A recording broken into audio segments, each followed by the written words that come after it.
Mobilisation du public, courtoisie des débats et pertinence des interventions, voilà ce qui ressort de 4 mois de réunions organisées autour du projet de LGV. Les habitants des départements concernés ont participé massivement, 2500 personnes à Montluçon par exemple. Avoir le TGV dans sa ville ne laisse visiblement pas indifférent. Une participation très forte puisqu'on approchera les 14 000 participants aux réunions publiques, mais aussi sur le site.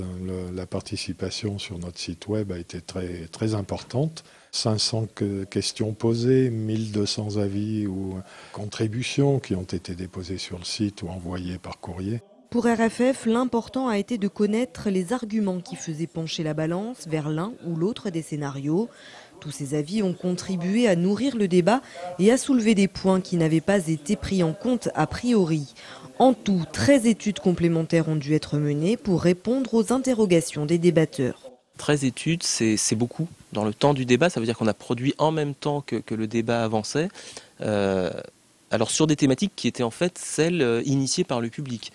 Ça a pu être des réponses à des questions sur des dessertes que nous on n'avait pas envisagées et qui posaient question. Par exemple desservir la souterraine dans la Creuse, desservir Gien dans certains scénarios dans le Loiret. Le débat public sera définitivement clos le 31 janvier. Ensuite, la commission particulière aura 2 mois pour remettre son compte-rendu à RFF. La décision finale devrait être annoncée par Réseau Ferré de France dans le courant du mois de juin.